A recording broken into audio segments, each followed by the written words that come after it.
안녕하세요. 저는 현재 공기업에 재직 중인 30대 직장 여성입니다.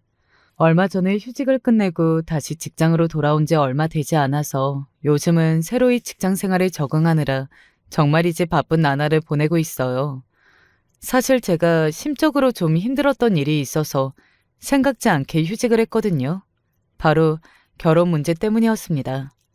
남들 다들 순탄하게 결혼해서 잘 사는 것 같은데 왜 나는 그게 쉽지가 않은지 싶은 마음에 이런저런 생각이 많았습니다. 그렇게 자주 드는 잡생각에 마음 다잡기 힘들었던 때 자주 들었던 게 바로 이 채널이에요. 사람이 남의 큰일은 잘 와닿지 않아도 자신의 작은 일들은 아주 크게 느낀다고들 하잖아요. 저 역시 제가 겪은 고난이 세상에서 가장 큰일인 줄만 아는 우물안 개구리였는데 우연히 접한 이 채널에서 다양한 분들이 보내주시는 사연을 듣고 그 생각이 얼마나 얕은 생각이었는지 아주 제대로 깨닫게 되었죠. 저보다 힘든 일 겪으신 분들도 슬기롭게 역경을 헤쳐나가는 걸 보면서 저도 지나간 사랑 따위 툭툭 털고 일어났습니다. 결혼까지 생각할 정도로 진지한 관계였던 사람과 정리하기로 마음먹기까지 결코 순탄치만은 않았습니다. 제 경우에는 남편이라는 사람과 시어머니라는 사람이 쌍으로 문제였습니다.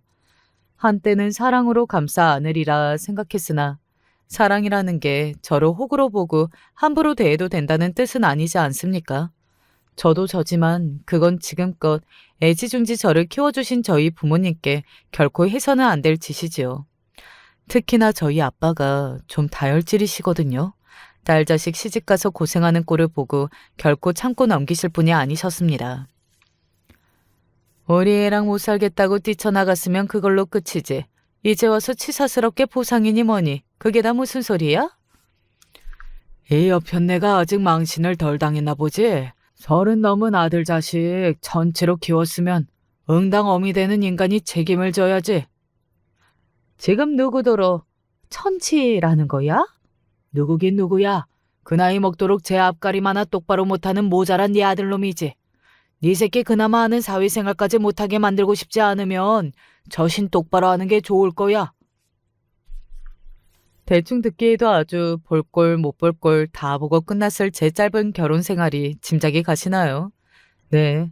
제가 남편이라고 평생을 믿고 의탁하려고 들었던 놈은 제 어미 없으면 제대로 할 줄 아는 게 하나도 없는 모자란 자식이었어요. 자식 새끼 그 모양으로 키운 저 시어머니라는 작자는 그걸 부끄러워하기는커녕 세상 천지에 당신 아들만한 효자가 없다며 동네 창피한 줄도 모르고 떠벌떠벌 자랑을 늘어놓은 인간이었고요.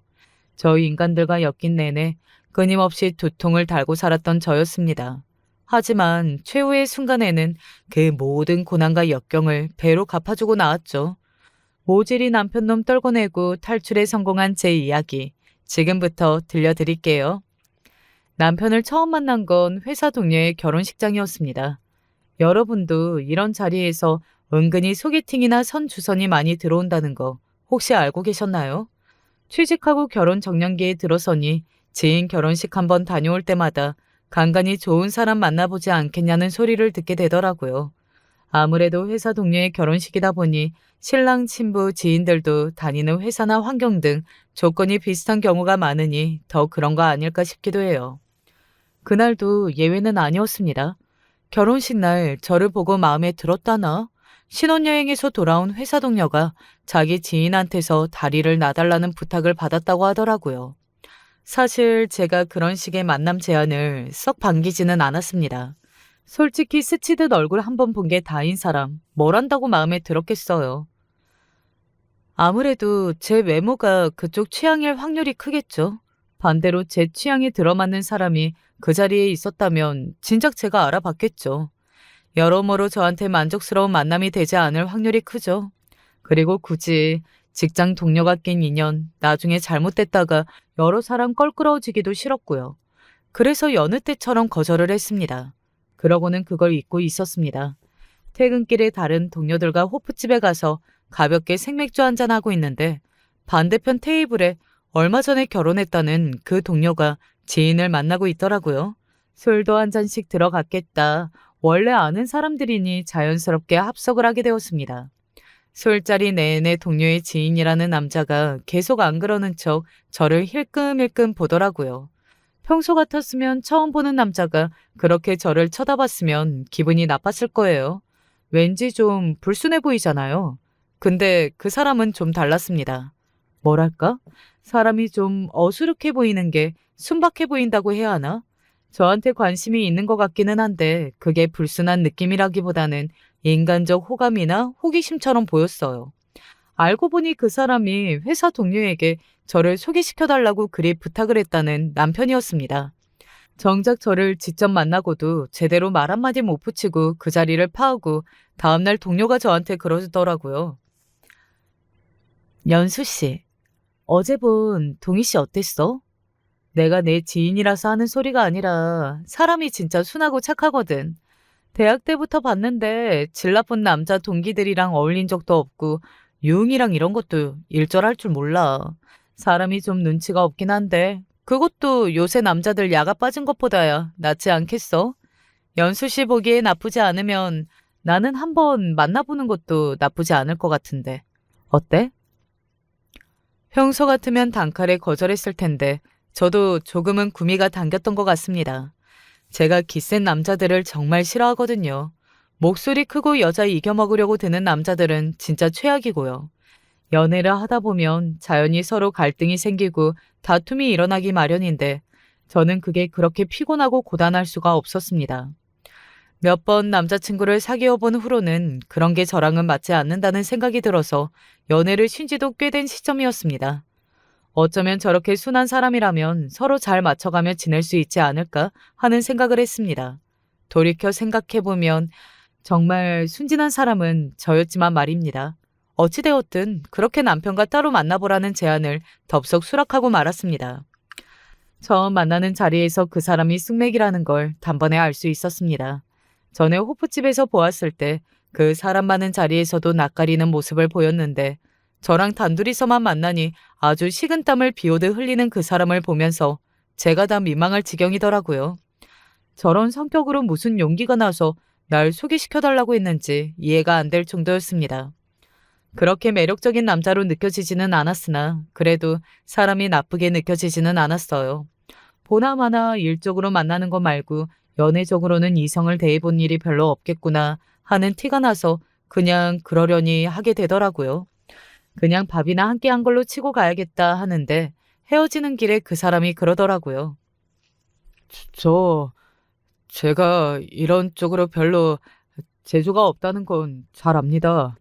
개건 연수 씨가 귀한 시간 내주셨는데 즐겁게 해드리지 못해서 죄송하고요. 그런데 제가 연수 씨가 너무 마음에 들어서 긴장을 많이 해서 그런 건데 다음에 한 번 더 기회를 주시면 오늘보다 훨씬 나은 모습 보여드릴 수 있어요. 저 한 번만 더 만나주시면 안 될까요? 남자가 너무 목소리 큰 것도 별로였지만 저렇게 너무 말도 제대로 못하는 것도 썩 좋지는 않았습니다. 그런데도 제가 좋아서 긴장을 했다는 것만큼은 진심인 것 같았어요. 평소 같으면 그냥 죄송합니다 하고 말았을 일도 사람이 순하다 못해 짠해 보여서인지 쉽게 입이 안 떨어지더라고요. 그렇게 한 번 볼 걸 두 번 보고 세 번 보다 보니 정말로 처음보다는 그 사람이 저를 편하게 대하는 게 느껴졌습니다. 그 사람이 연애에 서툴러서 그렇지 직장도 대기업에 다니고 있었고 학벌도 나쁘지 않았고 조건이 결코 뒤떨어지는 사람이 아니었습니다. 무엇보다 제 앞에서 긴장해서 허둥대면서도 항상 저를 배려하고 제가 좋아하는 걸 해주려고 노력하는 게 느껴졌어요. 결국 그 사람과 진지하게 만나는 사이가 되었습니다. 예상했던 대로 제가 그 사람의 제대로 된 첫 연애 상대였습니다. 학생 때 데이트 비슷한 걸 몇 번 해보긴 했는데 나가는 족족 그걸로 싱겁게 끝났다고 하더라고요. 사실 그때 그 여학생들의 심정이 이해가 안 가는 건 아니었습니다. 남편은 이성 문제뿐만이 아니라 사람 대하는 일 자체가 서툰 사람이었습니다. 어떻게 대기업 면접까지 합격했는지 의아할 정도였죠. 하는 일이나 나온 학교를 보면 공부머리도 뛰어났을 텐데 말입니다. 타고난 센스와 공부머리는 전혀 별개의 문제라는 걸 증명하는 게 바로 그 사람이었습니다. 그래도 연애할 때만큼은 요령을 피울 줄 모르는 그런 다소 답답한 남편의 성격도 장점으로만 보였습니다. 아무렴 여자 속여 먹으려고 드는 것보다야 좀 답답하더라도 있는 그대로의 모습이 훤히 비치는 사람이 마음고생도 덜 시키리라 생각했죠. 마지막으로 했던 연애 상대가 뒤로 몰래 다른 여자들을 만나다 걸려서 냅다 걷어찬 전적이 있었기 때문에 그런 뺀질한 타입에는 아주 학을 뗀 상태기도 했으니 남편이 그 덕을 본 것도 있을 겁니다. 그때는 남편이 저를 훨씬 많이 좋아한다고 생각했는데 돌이켜 생각해보면 저도 단단히 콩깍지가 씌어서 남들 눈에 닿아 보이는 허점조차 발견하지 못했던 것 같습니다. 그렇게 콩깍지가 씌인 와중에도 이상하다고 생각했던 게 아예 없었던 건 아니었어요. 이를테면 이런 거였죠. 동희 씨, 우리 주말에 스키 타러 갈래요? 아직 스키 안 타봤다고 했죠. 내가 가르쳐 줄게요. 처음에 몇 시간만 좀 고생하면 금방 탈 수 있어. 겨울 스포츠로는 스키만 한 게 없다니까? 아, 스키요? 아, 이건 예상이 없던 건데. 나 잠깐만 시간 좀 줄 수 있어요? 분명 제가 뭔가를 제안하면 기쁘게 받아들이기는 한데 제가 갑자기 제안을 하거나 자기가 미리 데이트 계획으로 짜오지 않은 것에 대한 이야기가 나오면 눈에 띄게 당황하더라고요. 처음에는 여자를 만나본 적이 없으니 이런 상황이 당황스러운 건가 싶었는데 그건 아닌 것 같았습니다. 왜냐하면 어지간한 건 전부 저한테 맞춰주려는 사람이었고 딱히 자기 고집이라는 게 없는 사람이었거든요. 그러고 보니 저의 생활 반경 안에서 일상적인 수준에서 할 수 있는 일에는 딱히 거부감이 없었는데 교회로 나가거나 생각보다 데이트 비용이 많이 나오겠다 싶은 일에만 저렇게 반응하더라고요. 다른 사람 같으면 나한테 쓰는 데이트 비용이 아까워져라나 싶을 텐데 저 사람은 또 그런 사람은 아니었습니다. 평소에 씀씀이가 큰 사람은 아니었지만 항상 제게 더 좋은 걸 건네주던 사람이었으니까요. 그러고 보니 동희 씨 가계부 쓴다고 했었죠. 와, 나 아는 남자 중에서 가계부 쓰는 사람은 처음 봐요. 나도 좀 규모 있게 써보려고 몇 번 시도해 본 적은 있는데 며칠 지나면 흐지부지 되더라고요. 동희 씨 진짜 끈기 있는 사람이다. 아, 별로 그렇게 대단한 건 아니고 한 달에 사용할 돈을 정해놓고 쓰다 보니까 아무래도 계획 없이 마구잡이로 쓰면 한계가 있더라고요. 그거야 다들 마찬가지죠. 뭐, 나 너무 신기해서 그런데 한번 구경해봐도 돼요? 진짜 별거 없는데? 그렇게 남편이 학교 다닐 때부터 꾸준히 쓰고 있다는 가계부를 구경할 수 있었습니다. 사실 아직 결혼 이야기도 나오지 않은 사이인데 이렇게 상세히 씀씀이가 기록된 걸 보여달라는 것 자체가 거부감이 들 수도 있는 일인데 그 사람은 그런 생각조차 들지 않은 것 같았어요. 그렇게 그저 호기심에 그 사람의 가계부를 보다 보니 좀 이상한 점이 눈에 띄었습니다. 동희 씨, 한 달에 생활비를 이렇게밖에 안 써요? 아무리 아껴도 우리 직장 생활하는 사회인이 이 금액으로는 힘들 텐데. 나하고 데이트까지 하면서 어떻게 이 금액이 가능해요? 일단 저로서는 도저히 한 달 살기에 불가능한 금액이었습니다. 그 사람이 본가에서 생활하면서 직장을 다니고 있다고는 해도 저랑 데이트하는 비용을 빼고 나면 한 달 교통비하고 생필품 쓰면 남는 것도 없어 보였어요. 솔직히 이 정도 금액이면 커피 한 잔 마시는 것도 빠듯하겠다 싶을 정도였습니다. 그 사람만큼은 아니지만 저도 돈 허투루 쓰는 편은 아니거든요. 그런데 그런 제 한 달 생활비 절반이 겨우 될까 할 수준이었어요. 물론 돈 아껴 쓰면 좋죠.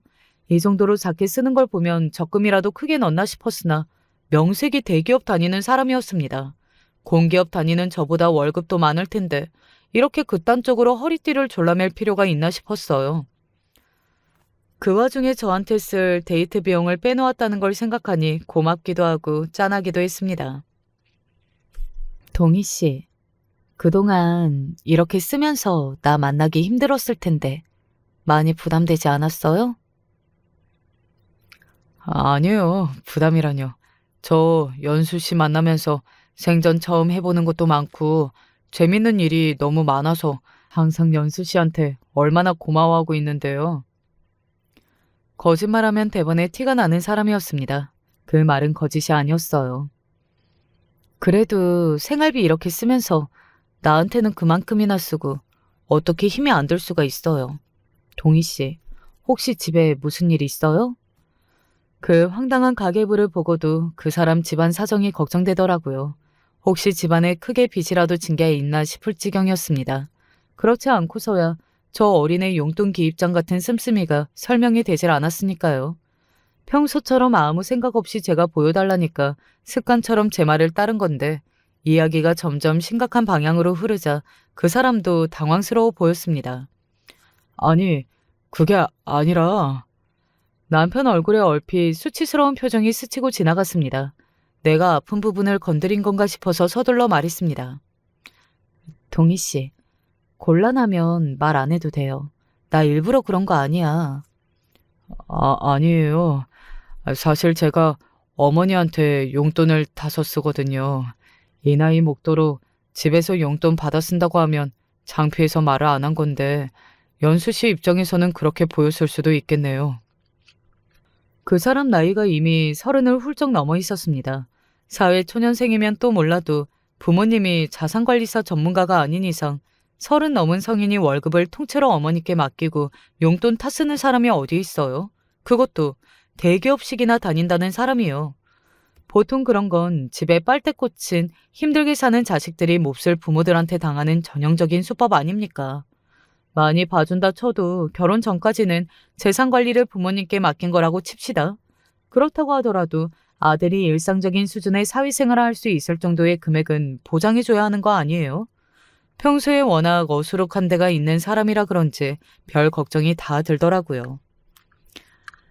그럼 동희 씨 수입을 전적으로 어머니께서 관리해주고 계신다는 거예요? 네, 그런 셈이죠. 어머니께서 어떤 방식으로 관리하고 계시는 건지는 동희 씨는 전혀 모르고요. 적금도 붓고 아는 분들이랑 계도하고 하신다는 얘기는 들었는데 솔직히 저는 들어도 잘 모르고요. 제가 그런 쪽으로는 좀 어수룩한 데가 있어서. 그 사람이 그런 부분에만 어수룩한 것은 아니었지만 그런 걸 지적하고 넘어갈 정신도 없었습니다. 하긴 저 사람이 자기 하는 공부나 업무 외의 다른 일들에는 전반적으로 다 서투른 편이기는 했어요. 그렇더라도 이제 엄연히 성인이고 사회인이면 그런 아들을 그대로 내버려두고 월급 봉투째로 가져가 대신 관리해주는 게 아니라 차라리 관리하는 방법을 알려주는 게 맞지 않나요? 저희 집은 제가 취직한 이후로도 부모님께서 제 수입에 일체 관여를 하지 않으셨기 때문에 제 입장에서는 상상도 할 수 없는 일이었습니다. 그럼 우리 데이트 비용은요? 그것도 어머님이 따로 내주신 거예요? 아, 저희 만난다는 말씀 드린 이후로 어머니께서 매달 따로 주고 계세요. 사실 어머니 아시면 너무 섣부르게 기대하실까봐 연수 씨랑 만나는 건 좀 천천히 말씀드리고 싶었는데 어머니께 얘기를 안 하니까 너무 쪼들려서 어쩔 수가 없더라고요.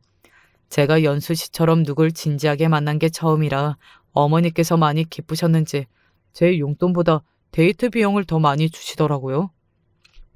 정말이지 기가 막혔습니다. 데이트 비용이 모자라서 30 넘어 제대로 된 여자친구 처음 사귄다는 소리를 제 어머니한테 했을 그 사람도 기가 막히고 사회생활하는 아들한테 마른 걸레 쥐어짜듯 쥐꼬리만한 돈 용돈이랍시고 줘놓고 아들 여자친구 생겼다고 신이 나서 데이트 비용 빼줬다는 그 사람 어머니한테도 기가 막히더라고요. 그동안 저 사람한테 제대로 만난 여자가 없었던 게 과연 숫기 없는 저 사람 성격 때문이었을까 하는 의문이 들었습니다. 누군가를 만나고 싶어도 밥이라도 한 끼 먹고 차라도 한 잔 마셔야 뭐가 돼도 될 거 아니에요. 애초에 여자가 꼬일 만한 타입은 아니지만 여자가 꼬이려고 해야 꼬일 수도 없었겠구나 싶었죠. 저와의 데이트 비용과 용돈이라는 생각지도 못한 황당한 문제에 맞닥뜨리고 며칠간 정말로 마음이 심란했습니다. 그 사람이 순박하고 착한 사람이라는 콩깍지가 조금 벗겨지기 시작한 최초의 계기가 아니었나 싶어요. 한동안 연애한다고 신나게 돌아다니던 딸내미 심기가 그리 편치 않다는 걸 저희 부모님들께서 귀신같이 알아채셨습니다.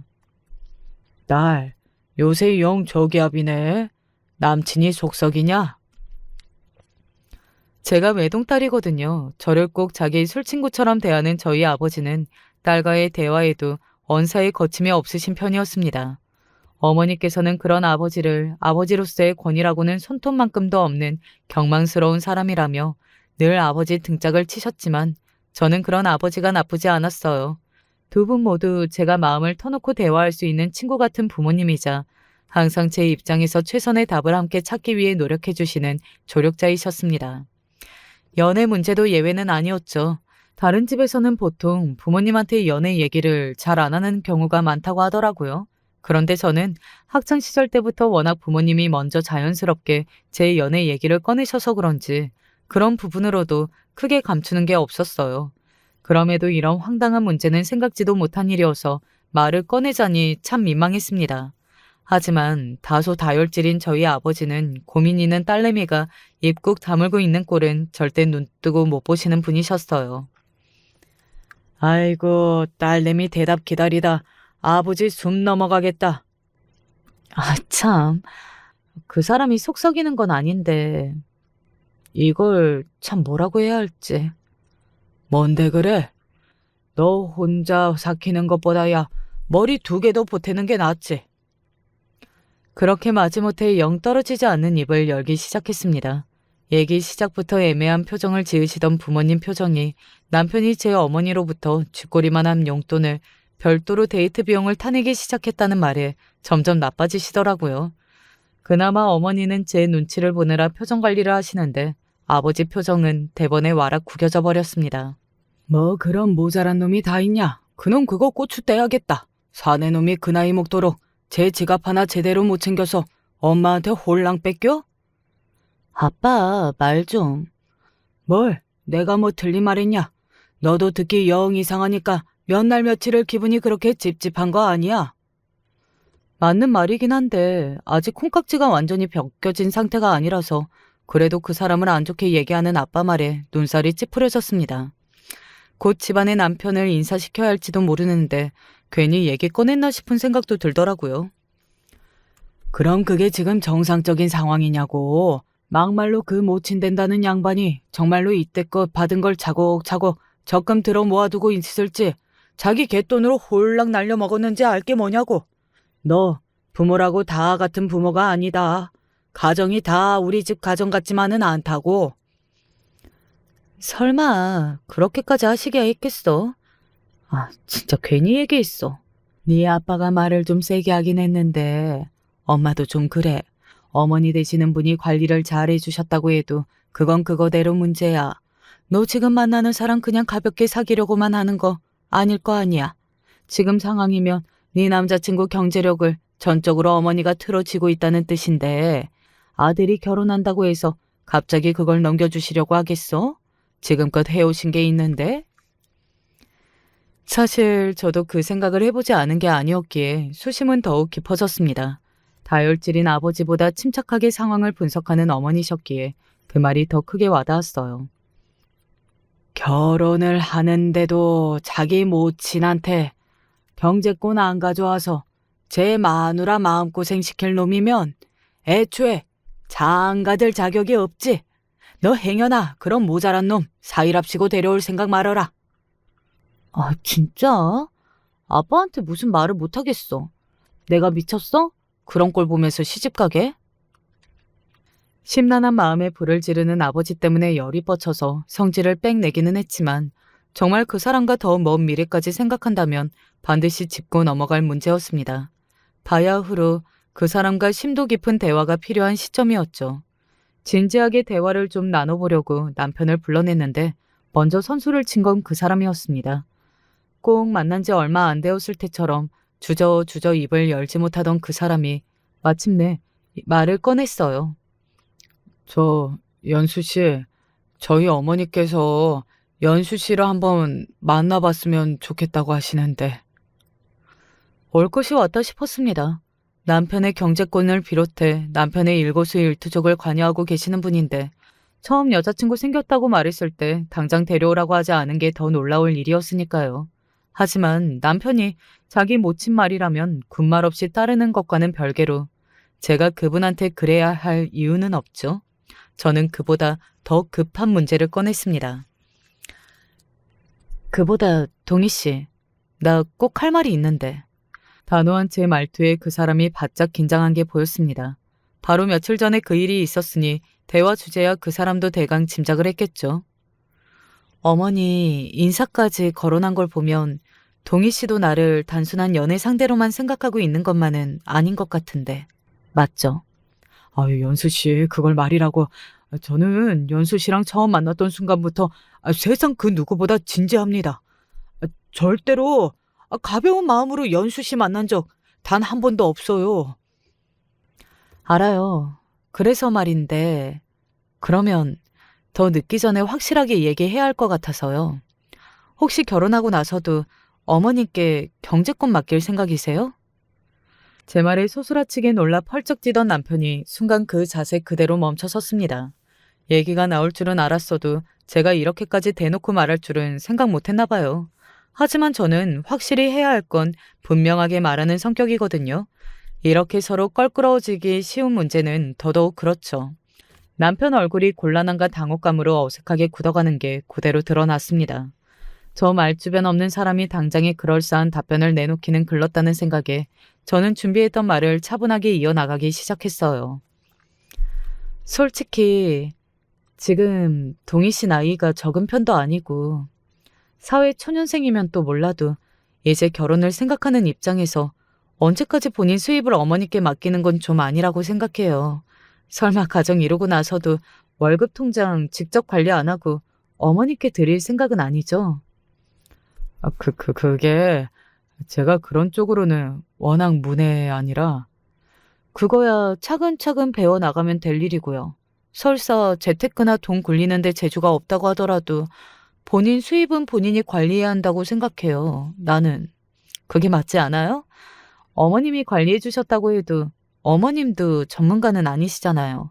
그냥 적금만 들어서 모으는 것 정도는 지금 동희 씨도 무리 없이 할 수 있는 거고 또 돈 불리려고 이것저것 하시다 원금 잃어서 서로 불편한 것보다야 자기 건 자기가 관리하는 게 서로 감정 상할 일도 없고요.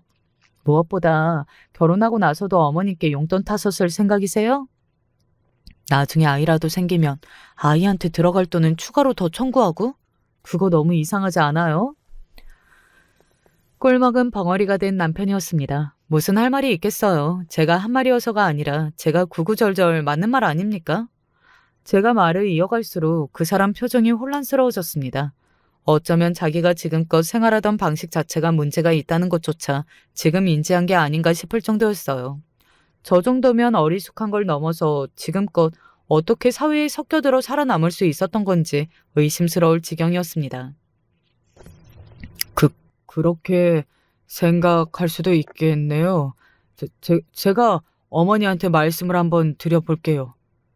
솔직히 어머니께 말씀드려보겠다는 그 사람 말이 영 믿었지 않았습니다만 일단 문제 인식을 했다는 점에 의의가 있다고 생각을 하기로 했습니다. 제가 직접 얘기를 하는 게 의사는 더 확실하게 전달될 터였으나 며느리 될 아들 여자친구가 처음 만나자마자 저런 얘기를 하면 있던 정도 떨어질 확률이 높았으니 시어머니 될 분 만나기 전에 두 사람이 먼저 얘기해서 정리하는 게 맞다고 생각했습니다. 그러고 일주일의 시간이 지났습니다. 저를 만나고 싶다는 그 사람 어머니 말씀에는 당분간은 회사 프로젝트로 쭉 야근이라 당장 시간 빼기가 어렵다는 핑계를 대서 약간의 유예 기간을 확보해 두었습니다. 남친이 모친과 이야기를 정리할 시간을 벌어주기 위함이었죠. 그래봤자 여자친구 생긴 이후로 그동안 한 번도 이의 제기를 한 적이 없던 아들이 경제권에 대한 이야기를 꺼냈으니 저를 그 배우로 확신할 거야 뻔했지만 말입니다. 어떻게 어머님하고 얘기 좀 해봤어요? 그거요? 그럼요. 어머니하고 잘 얘기해서 해결했어요. 어떻게요? 어머니도 저 장가 보내고까지 관리하는 건 귀찮아서도 못 하시겠대요. 제가 미더웠으면 애초에 본인이 하시지도 않았을 거라고 하시더라고요. 제가 부족한 부분이 많아서 어머니까지 고생하시게 하고 제가 참 불효자죠. 당장은 아니더라도 결혼 전까지는 천천히 경제권 돌려받으라는 화답을 받아오라는 거였는데 엉뚱한 소리를 하는 사람이었습니다. 그러니까 남편이 경제권 받아오고 싶다는 말에 너 장가가고는 나도 네 돈 관리하기는 귀찮다는 약속이라고 하기도 애매하고 모호한 말이나 들어왔다는 거 아닙니까? 그러고도 일이 잘 풀렸다고 생각하고 앉았으니 그동안 그 모친이 아들 구워 삼기가 얼마나 쉬웠겠습니까? 아니, 그게 무슨 해결이에요. 연수 씨 말대로 결혼 후에는 어머니가 관리 안 하시겠다는 말 듣고 왔는데 저도 연수 씨 하자는 대로 했으니까 연수 씨도 이제 우리 어머니랑 인사할 거죠? 이건 뭐 벽창호가 따로 없었습니다. 저 사람한테 맡겨놓는다고 시원한 결론이 나올 거라는 기대도 하지는 않았으나 이건 또 상상 이하더라고요. 영 찝찝한 마음이었으나 어찌되었든 그 사람 입장에서는 나름의 액션을 취했는데 자꾸 타박만 하기도 뭐했어요. 어차피 하루아침에 될 일이 아니라고 생각하기는 했습니다. 게다가 어른이 보자고 하시는데 결혼 생각이 사라진 것도 아닌데 시어머니 되실 분이 만나자고 하시는 걸 자꾸 미룰 수만도 없었습니다. 결국 시어머니와의 첫 대면 약속이 잡혔습니다. 반가워요. 아가씨가 아주 똑 부러진다더니 생긴 것도 아주 야무지네. 아닙니다. 과찬이세요. 똑 부러지고 야무지다는 말에 살짝 가시가 돋쳐 있었습니다. 시작부터 은은한 기싸움의 조짐이 보였어요. 역시 저 만나보고 싶다는 말은 단순히 아들 여자친구 궁금해서라기보다는 장차 며느리 될 여자가 자기 입맛대로 움직여줄지를 가늠하기 위함이었다는 짐작이 확신으로 바뀌었습니다. 내가 그동안 우리 동이가 워낙 세상 물정을 몰라서 얼마나 걱정이 많았는지 몰라. 연수양처럼 이분의 밝은 사람이 우리 동이 같은 사람한테는 아주 딱이지. 둘이 청생연분이야. 흘려듣기에는 칭찬처럼 들리지만 세상 물정 모르는 당신 순진한 아들을 들쑤셔서 경제력 운운하게 만든 계산적이고 일소 차리는 저는 이문에 밝다 표현하신 거겠죠. 그러면서도 저랑 아드님을 결혼시키지 않을 생각은 추호도 없으신 것 같다는 것도 좀 기가 막혔습니다. 아무렴요. 당신도 저런 당신 자식이 걱정스럽지 않았겠습니까? 다소 얄미워도 당신 아들 같은 인물에게는 저 같은 며느리가 낫다는 계산을 끝마치신 모양이었어요. 시어머니 될 분의 첫인상은 결코 만만한 상대가 아니라는 것이었습니다. 어떻게 저런 분 밑에서 저런 아들이 나왔을까 싶을 정도였어요. 시어머니 기가 조금만 아들한테 내려왔으면 좋았을 텐데 자식이란 참 알다가도 모를 존재인가 봅니다. 영 석연치 않은 시어머니와의 첫 대면이었으나 그 이후로는 딱히 제게 날 세우신 적도 없고 저희 부모님 만난 자리에서도 상식적인 모습만을 보이시는 시어머니셨어요.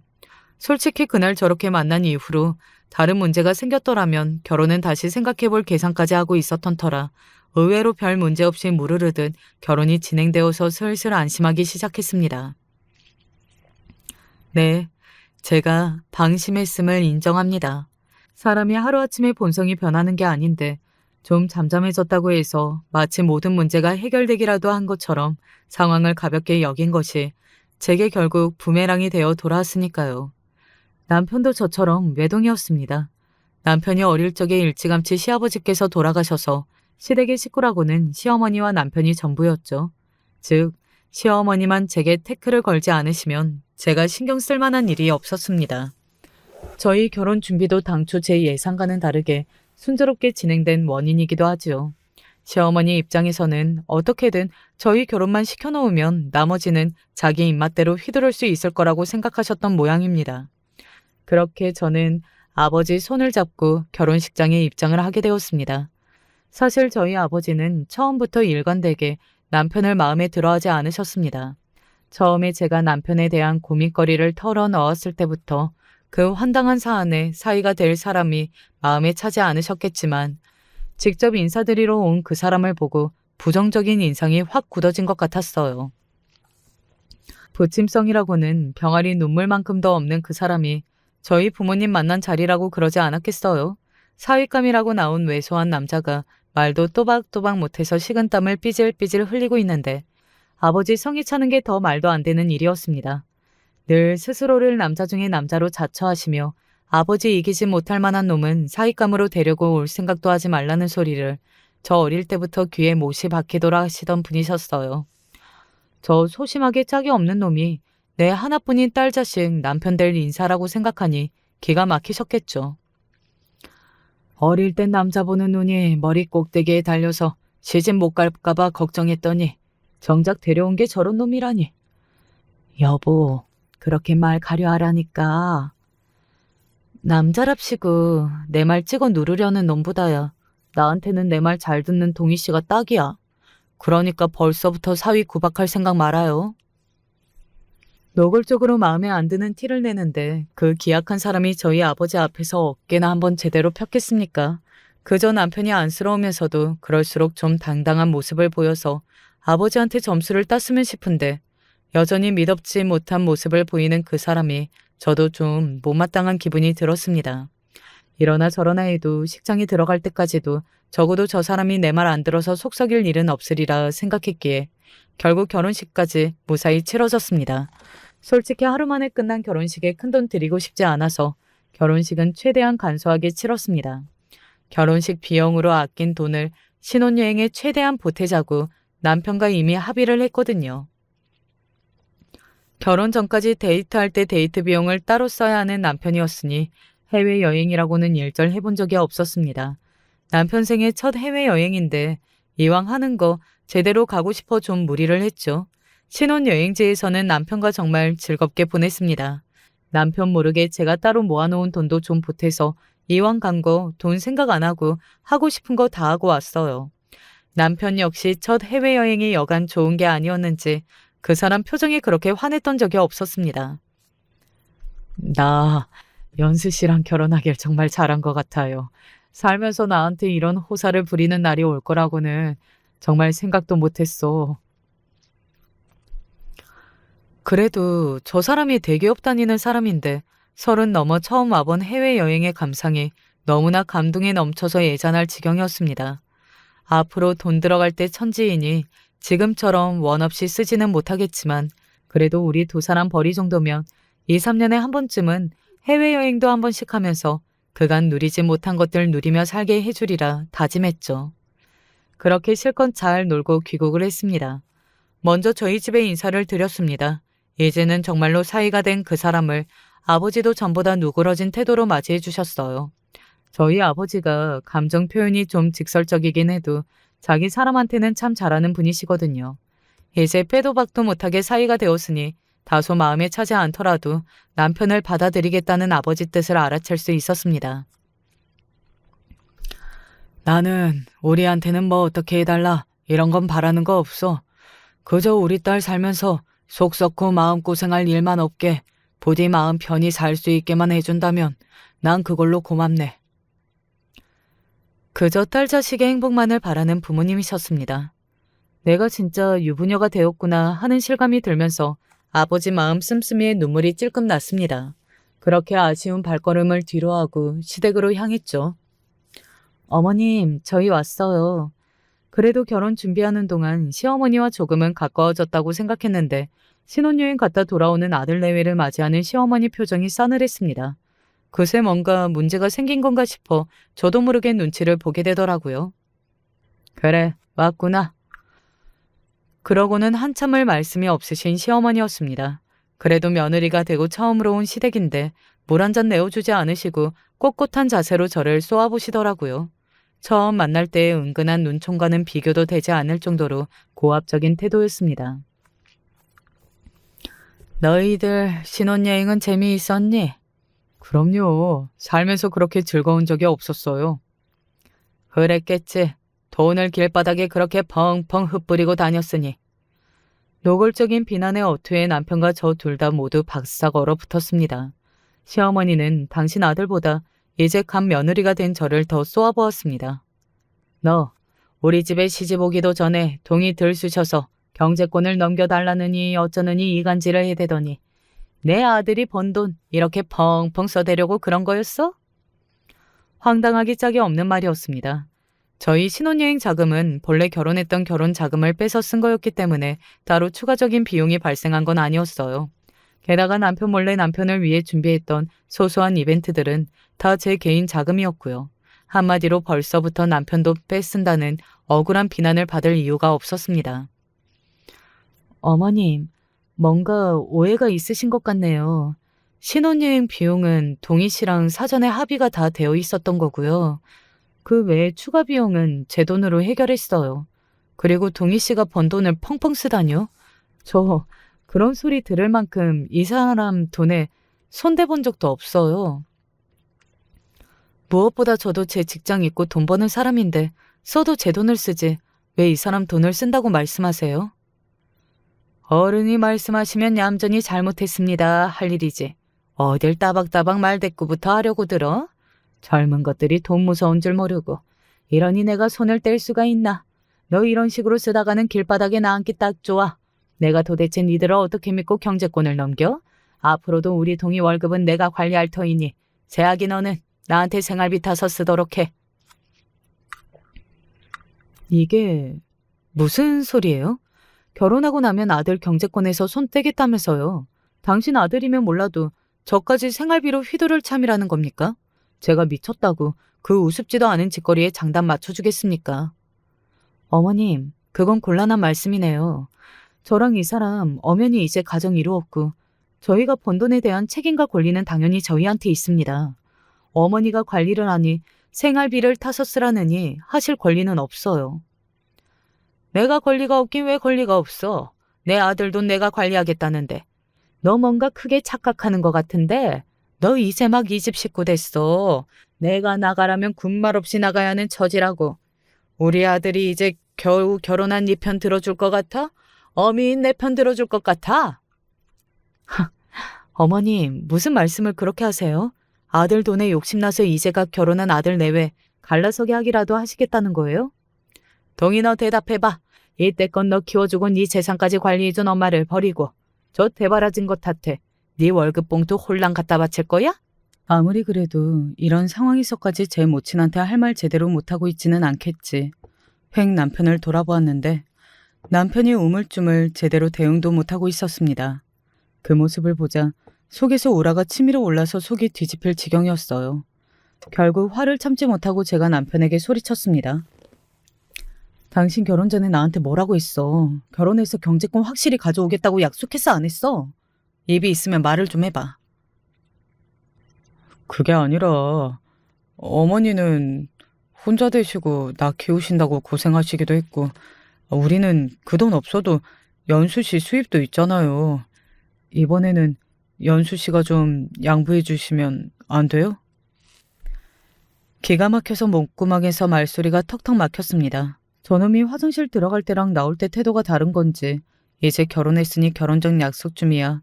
어겨도 설마 제가 자기랑 갈라서기라도 할까 눈치를 보는 꼴에 오만 정이 다 털렸습니다. 남편에 대한 기대가 사라진 자리에 걷잡을 수 없는 분노와 배신감이 차오르기 시작했죠. 저는 정말 미친 사람처럼 이성을 놓고 고함을 치기 시작했어요. 야, 이 모자란 놈아. 너 지금 그게 나한테 할 소리야? 내 수입이 있으니 네 돈은 네 어머니한테 홀랑 갖다 바치자고. 내가 미쳤다고 내가 번 돈으로 네 놈 먹여 살릴 일 있어? 니까진 놈이 뭐라고? 모자란 새끼 그래도 착해서 내 말은 잘 듣겠지. 내 속 썩이는 일은 없겠지 했더니 너 같은 놈이 제일 나쁜 새끼야. 이럴 거면 처음부터 나랑 결혼하지 말았어야지. 화살은 다시 시어머니라는 여자한테로 향했습니다. 모자란 자식 새끼 걷어줬으면 고맙다고 절을 해도 모자랄 판에 도대체 뭘 믿고 이따위 말 같지도 않은 폐악을 부려? 뭐야? 너 감히 내 귀한 아들한테. 그렇게 귀한 자식 새끼면 당신이나 끼고 살아. 나도 저런 덜 떨어진 놈한테 내 귀한 인생 갖다 바치기 싫으니까. 그러고는 뒤도 돌아보지 않고 시댁을 박차고 나왔습니다. 신혼여행 때까지만 해도 세상 둘도 없는 다정한 부부로 살 수 있으리라 믿어 의심치 않았는데 이렇게 한순간에 배신을 당할 수 있다는 게 믿기지가 않았습니다. 저런 놈에게 낭비할 시간과 제 감정이 너무 아까워서 눈물이 줄줄 흘러내렸어요. 그 길로 곧장 친정으로 향했습니다. 그때는 너무나도 세상이 무너지는 것만 같아 부모님이 걱정하실 건 생각도 못하고 그저 우리 엄마 아빠 품에 안기고만 싶었습니다. 이 등신 같은 놈이 기어이 내 딸 눈에서 눈물을 뽑아. 결혼한 지 얼마나 됐다고 감히 이 사달을 내? 내 이놈을 당장에 쳐 죽여야. 아빠, 나 그런 놈이랑 절대로 못 살아. 안 살아. 당연하지. 네가 뭐가 아쉬워 그런 놈이랑 살아. 그 천지 같은 놈 내가 처음부터 마음에 안 들었어. 이 썩을 놈의 집구석 같으니라고. 네 아빠 말대로 혼인신고 미룬 게 신의 한 수였구나. 그 망할 집구석하고 서류까지 얽혔으면 어쩔 뻔했어.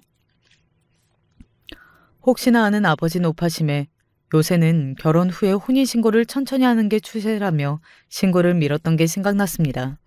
이런 일을 예상한 건 아니었으나 하루라도 더 빨리 그 망할 집구석과의 연결고리를 끊기 위해서는 탁월한 선택이었죠. 아버지의 성견 지명이 이런 식으로 빛나게 되리라고는 꿈에도 상상하지 못했습니다. 그날 두 눈이 퉁퉁 붓고 목이 다 쉴 때까지 어머니 아버지 품에서 실컷 울어 제끼고는 언제 잠이 든 줄도 모르게 깊은 잠에 빠져들었습니다. 다음 날, 그 전날 일어난 사건의 여파로 해가 중천에 뜰 때까지 자고 있었는데 본가 대문 밖에서 소란이 일었습니다. 하도 울어 잘 뜨지도 않는 눈을 들어보니 시어머니가 저희 집 대문 앞에서 고래고래 소리를 질러대고 있었습니다. 우리 애랑 못 살겠다고 뛰쳐나간 건 대개 딸인데 왜 남의 집 귀한 아들 직장까지 쫓아가서 행패를 부려? 우리 애가 뭘 그렇게 잘못했다고? 엄마, 저게 다 무슨 소리야? 무슨 소리겠어. 네 아빠가 너 이 꼴 만든 걸 보고도 그놈을 가만히 둘 줄 알았어? 오전에 그놈 회사에 가서 아빠가 아주 뒤집어 놨다. 저희 아빠 성격이 조용히 넘어가지 않을 거라고는 생각했지만 벌써 실행에 옮기실 줄은 몰랐기에 저도 좀 당황했습니다.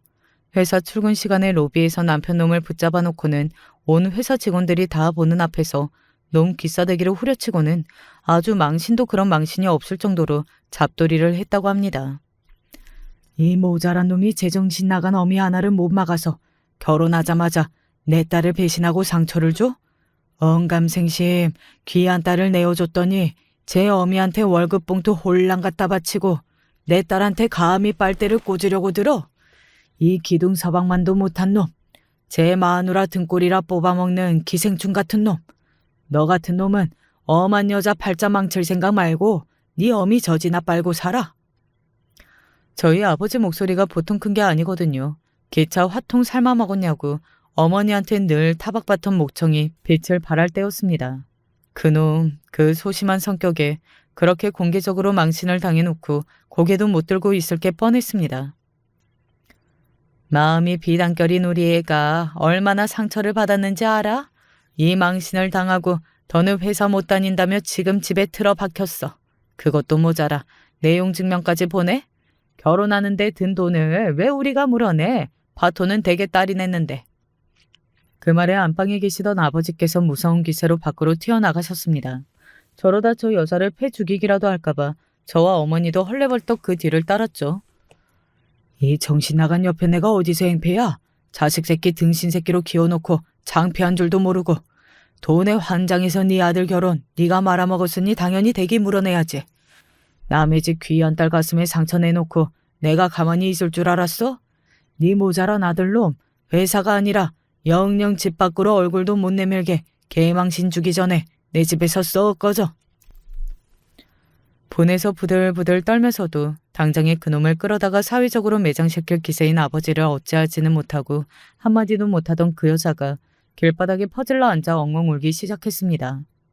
아이고 내 아들 이제 우리 동이 어찌하나. 이 미친 여자가 아직도 정신을 못 차리고. 당장이라도 달려들 기세인 아버지께 겁을 집어먹고 그 여자가 후다닥 달아났습니다. 그렇게 기세 좋게 저를 잡돌이하고 들려고 하더니 공지가 빠지게 도망가는 꼴이 별것도 아닌 인간이었습니다. 남편과는 그걸로 완전히 끝이었어요. 혼인신고를 안 했으니 서류 정리할 일도 없고 결혼식은 했지만 이혼을 한 것도 아니니 전남편이라는 말도 좀 그렇네요. 어쨌든 그놈은 결국 회사로 돌아가지 못했습니다. 그 개망신을 당해놓고도 낯짝 두껍게 회사에 계속 다닐 수 있을 만큼 뻔뻔한 성격도 못 되는 놈이었습니다. 그런 놈이 저한테 어떻게 그런 말 같지도 않은 소리를 할 수 있었는지, 그런 모자란 놈한테까지 호구를 잡혀 있었구나 생각하니 고작 아버지한테 공개적으로 뺨 한 대 맞아놓고 정신과 치료까지 받고 있다는 놈이 불쌍하지도 않았습니다. 결혼 파토의 책임을 물을 보상도 전부 받아냈습니다. 폐인이 되다시피 한 아들 한 번도 저희 아버지한테 당했다간 회생 불가라고 판단했는지 돈에 환장한 양반이 불이 나게 돈을 붙였더라고요. 그렇게 아들 월급에 침을 흘리더니 이제 직장도 없는 환자가 된 아들 앞에서 돈만 왕창 깨지게 생겼네요.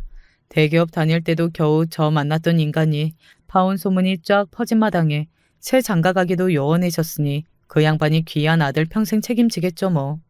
한동안 저도 파혼의 여파로 힘들었으나 지금은 지나간 일로 묻어두고 직장 잘 다니고 사람들 잘 만나며 아무렇지 않게 잘 지내고 있어요. 믿는 도끼에 발등 찍혔던 제 파혼 이야기는 여기까지입니다.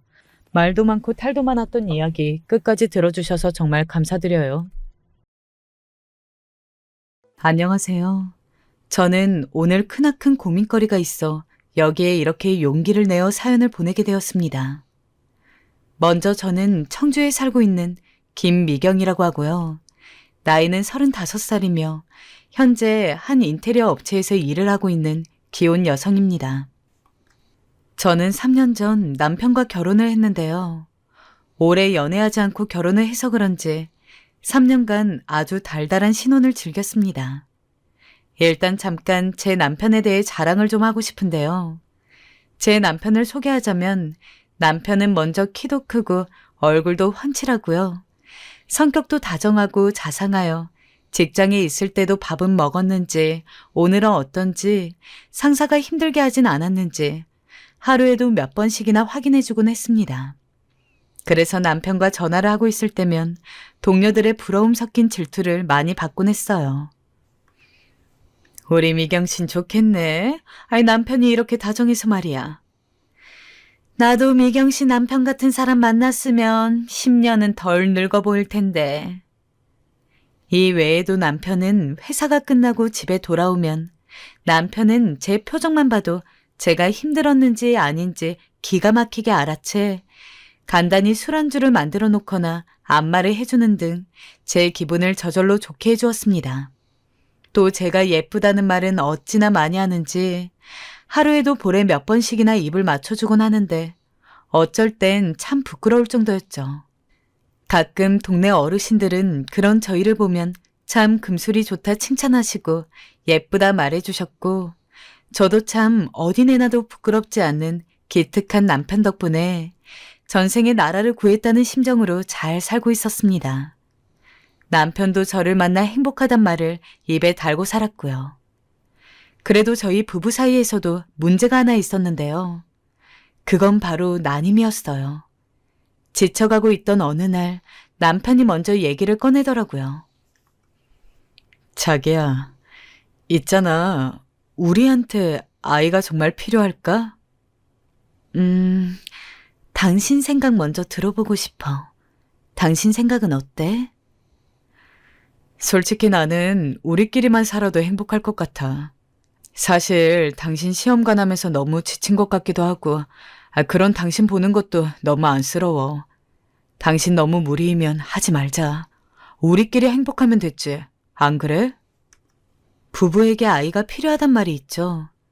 특히 시어머니는 그러셨어요. 뭐? 아이를 포기하겠다고? 절대 안 된다. 무슨 애를 포기해.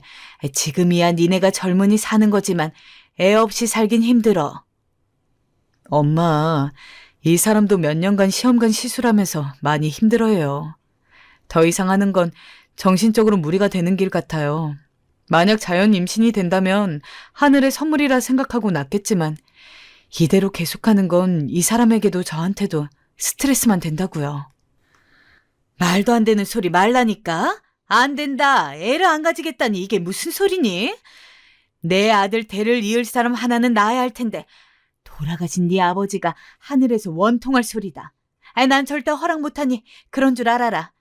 내 눈에 흙이 들어가도 안 돼. 저희는 저희끼리만 살아도 행복할 것 같다고 아이를 낳지 말자 얘기까지 한 상태였지만 시어머니의 반대 의사는 꽤나 강경하셨어요. 그 후 시어머니는 몸에 좋은 보약이며 여러 가지들을 사다가 제 입에 넣어주기 시작했습니다. 그것도 억지로요. 이게 임신에 좋다는 약이더라. 이거 먹고 내 친구 딸도 3년 고생했다가 예쁜 아들 밭에서 내가 기다리고 기다리다가 비싼 돈 주고 구해온 약이니 얼른 먹어라. 어머니, 얼른 뭐하고 있어 먹으라니까. 이거는 정제 거니까 걔도 꼬박꼬박 먹이고. 시어머니는 남편 것까지 약을 다려와 하루에 한두 번씩 전화를 하시곤 했어요. 약 먹었니? 그래. 내가 다음 달 약 지어올 테니 잘 먹고 있어라. 심지어 저희가 안 먹었는데도 먹었다고 거짓말을 치는 것일까봐 시어머니는 일주일에 한 번씩 들려서 빈 약봉지들을 검사하곤 했습니다. 솔직히 안 무서웠다면 거짓말이었죠. 이토록 무서운 집착은 처음 경험해 보았으니까요. 이 정도가 되니 저도 너무 스트레스를 받았고 남편 역시 그러했습니다.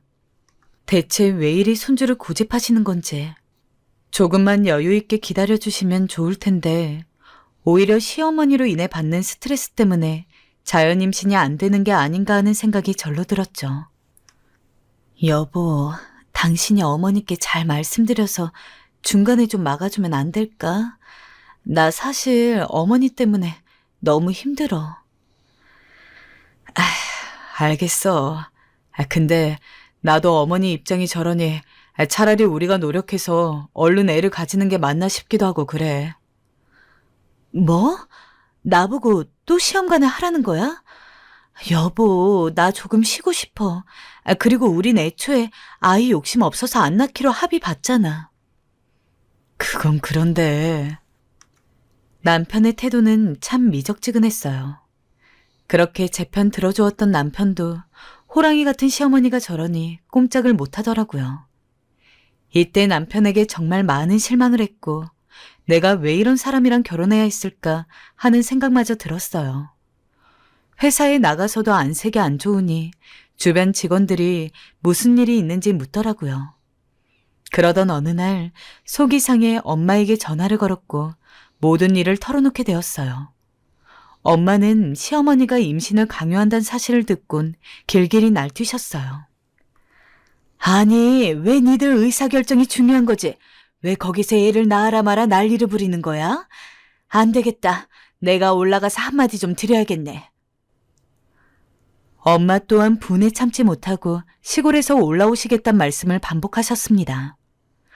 허나 일이 더 커질 것 같아 그거는 제 선에서 잘랐고 엄마를 겨우 진정시킨 후 조용히 침대에 걸터앉아 울었어요. 남편은 그런 제 모습을 보다가 한숨을 한번 푹 쉬더니 소파로 가더라고요. 아마 이때가 처음 각방을 쓰게 된 때였을 거예요. 남편이 옆에서 자는 게 불편하고 숨소리만 들어도 징글징글하고 섭섭함이 차오르다 보니 저도 남편에게 고운 말이 못 나갔을 때였어요. 그러던 어느 날 시어머니께서 기어이 제가 못 참을 짓을 저지르고 말았어요. 너 일로 와봐라. 네? 어머니 무슨 일이세요? 너 이거 말이다. 좀 봐봐라 네 눈으로. 내가 준 약 한 방울까지 짜내서 먹으라 하지 않았니? 왜 약이 반이나 남아돌아 싱크대 개수대에 처박혀 있는 거야? 너 제정신이니? 이게 얼마 주고 한 약인지 알아? 어디 감히 시애미 정성을 이런 식으로 무시하고 있어? 너 아주 가정교육을 단단히 잘못 받았구나. 내 아들이 시골 농부딸 데려와서 결혼하겠다 했을 때 가슴에 열불이 났지만 참았다. 내 아들이 좋아하는 여자라니까 조건이 형편없어도 봐준 거라고. 근데 이런 식으로 시애미를 무시하고 업심여겨? 이럴 거면 이혼해라. 애 못 가지는 여자는 나도 필요 없으니까. 시어머니의 목소리는 쩌렁쩌렁 거실을 울려대었고 그때쯤에 저도 그간 억눌러왔던 화가 폭발하는 게 느껴졌어요. 이성의 끈은 이미 끊어졌고 돌이킬 수 없었죠. 어머니, 죄송하지만 왜 제 의견은 번번이 무시하는 거죠? 제가 말씀드렸잖아요. 약 먹기 싫다고요. 저 간이 안 좋아서 이런 한약 함부로 먹으면 안 된다고요. 그런데 그렇게까지 설명을 드렸는데도 굳이 약 가져와서 제 입에 밀어 넣으시면 제가 그걸 고맙게 받아 먹을 수 있나요? 그리고 가정교육이요? 시골 농부딸이요? 죄송하지만 저희 어머니 아버지께 교육 잘 받고 자랐고요. 그래서 지금 남부럽지 않은 직장에서 열심히 일하며 제 나름대로의 삶에 최선을 다하고 있는 사람이에요. 어머니야말로 이런 식으로 무례하게 말씀하시는 거 이제 그만둬줬으면 좋겠습니다. 저도 어머니 말씀 너무 불쾌하네요. 또박또박 하나하나 짚어가며 말을 하자 시어머니는 입술을 꾹 깨물더니 저를 죽일 듯이 노려보았어요. 그러더니 어디론가 전화를 거셨습니다. 바로 남편이었죠. 그래 정재야, 나다. 니들 이혼해라. 나 얘 성질 못 맞추고 살겠어. 어디 이런 애가 다 있어? 어머니, 우선 진정하시고요. 무슨 일이 있었는지 말씀해 보세요. 나는 그냥 얘가 내가 준 약을 안 먹었길래 그게 싫어서 뭐라 몇 마디 한 건데 세상에 그걸 가지고 아이고 서러워. 정재 아빠, 내가 며느리한테 이런 취급받으며 살아요. 내가 이 나이 먹고 이러고 산다고. 눈으로 보고도 못 믿을 광경이었습니다. 저희 친정까지 욕하시며 온갖 막말 쏟아내시던 분이 남편에게 전화해선 거의 오열할 기세로 일방적으로 제 욕을 하고 있었습니다. 남편은 일단 시어머니가 울자 당황했는지 서둘러 회사를 마치고 집에 돌아왔어요. 하지만 사태는 진정될 기미가 보이지 않았죠. 시어머니는 바닥에 철푸덕 엎어져 울고 있었고 전 기가 찬 눈으로 시어머니를 보고 있었으니까요. 남편은 무슨 상황인지도 모르면서 제게 그러더군요. 여보, 아무리 그래도 우리 엄마한테 말이 좀 심했던 것 같네. 당신이 사과해. 엄마는 그냥 자기가 걱정되니까 임신이 안 될까봐 그러셨던 건데. 남편의 그 말에 기가 차 이젠 말도 안 나올 지경이었어요. 전 그대로 남편의 말을 듣고 있다 조용히 짐을 싸 집 밖으로 나왔어요. 눈물이 하염없이 흘렀지만 흐르던 말던 냅두고 택시를 잡아 친정으로 향했습니다. 가는 내내 얼마나 가슴이 아프던지 남편에 대한 실망감과 시어머니에 대한 분노가 사그라들질 않고 제 가슴을 후벼 팠어요.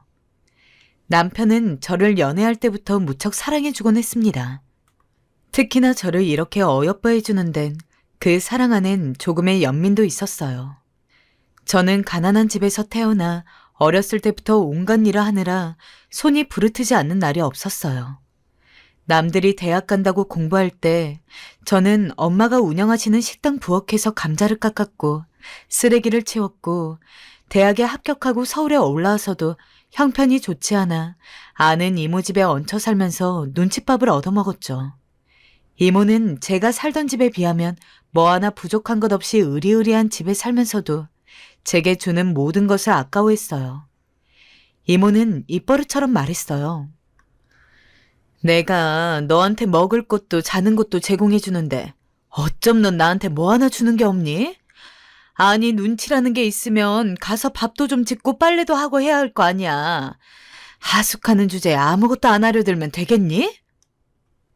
그 말이 그렇게 듣기가 싫었지만 나가서 살자니 돈이 없어. 저는 이모에게 내쫓기지 않기 위해 예쁨을 받기 위해 밥도 눈치껏 먹었고 시키지 않은 집안일도 다 도맡아 해야 했습니다. 정말 비참했어요. 사실상 가족이라기보다는 거의 그 집의 종이나 다름없었죠. 이모는 그걸 알면서도 저를 계속 부려먹었고요. 그러다 이모의 그늘에서 벗어나 드디어 회사에 들어갔고 그러면서 남편을 만났어요. 남편은 제가 부담스럽지 않게 천천히 제게 다가와 주었고 제가 싫어하는 저의 모습까지도 좋아해 주었어요. 또 저의 지난 인생 이야기를 세심히 들어주었고 위로해 주었고 제가 살아온 삶을 안아주려 했어요. 그렇게 남편은 낯선 타향살이 속에 지쳐가던 제 마음의 한 줄기 빛이 되어 주었습니다. 저는 자연스레 그런 남편에게 믿음이 갔고 이 사람이라면 정말 행복해질 수 있겠다는 생각이 들어 연애를 시작했어요. 연애를 하면선 점점 이 사람이 정말 깊은 마음을 가진 사람이란 걸 알게 되었고 책임감도 강해 결혼을 약속해도 좋은 사람이란 걸 알게 되었어요. 무엇보다 저를 떠나지 않을 사람이라는 확신이 들었어요. 그래서 저는 남편의 청혼을 받아들였고 우린 함께 같이 행복을 만들어 나가기로 약속했습니다. 그런데 그런 남편이 시댁 일에선 이렇게 돌변하니 이건 상상도 못했던 일이었어요. 미경아, 넌 불안하지 않아? 니네 시어머니 걱정. 상견례 때 좀 행동도 이상하고 너네 엄마한테도 무례하셨다면서. 신경 안 쓰여? 만약에 너 시댁살이 시키면 어떡해. 우리 시어머니가 아들 사랑이 유별나신 건 맞아. 남편을 거의 애 다루듯이 할 때가 있거든. 아직까지 엉덩이 토닥이고 잘 자라는 전화하시고. 그래서 솔직히 신경 안 쓰인다면 거짓말인데 그래도 난 남편이 있으니까 걱정 안 해. 남편이 끝까지 내 편 대어줄 거니까. 알아서 중재도 잘해줄 거라 믿어. 친구가 걱정스레 묻는 물음에도 저는 그렇게 말하던 사람이었어요. 근데 남편의 행동은 너무나 실망스러웠고 그때 처음으로 전 이혼이라는 것도 생각해보게 되었습니다. 당연히 친정엄마는 화가 잔뜩 나셔선 저를 껴안고 울고불고 난리를 치시다가 저희 시어머니에게까지 전화를 걸으셨습니다. 네, 사돈어른. 아니 이게 대체 무슨 경우입니까? 아니 제 딸한테 어떻게 그런 말을 하실 수가 있으세요? 애 못 낳는 여잔 필요 없다고요? 걔가 고세 이걸 못 참고 가서 일렀나 보네요. 전 제가 당연히 해야 할 말, 시애미로서 하고 싶은 말 한 것뿐입니다. 그럼 애 못 낳는 여자 며느리로 데리고 사는 게 어디 쉬운 일입니까? 사돈도 생각을 좀 해보세요. 기가 막혀. 네, 그래요. 그럼 결정은 난 것 같네요. 우리 딸 그쪽 된 며느리로 그리 마음에 안 드시면 이 두 사람 이혼하면 되겠네요. 그럼 됐죠? 끊습니다. 네? 잠시만요. 성정이 순하셨던 저희 엄마가 그리 화내는 모습은 저도 처음 보았어요.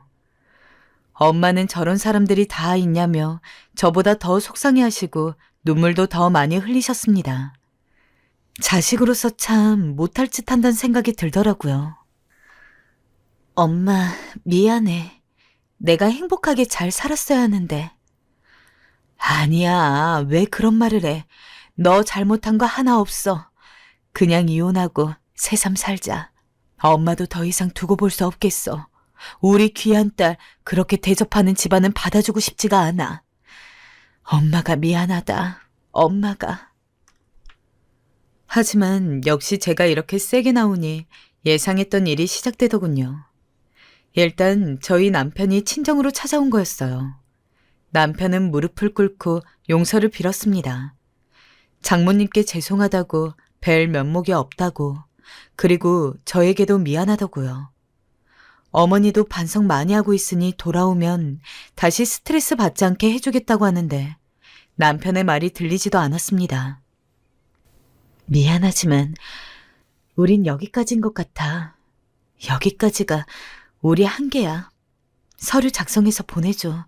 아이 없으니까 정리는 쉬울 거야. 여보, 제발, 미경아.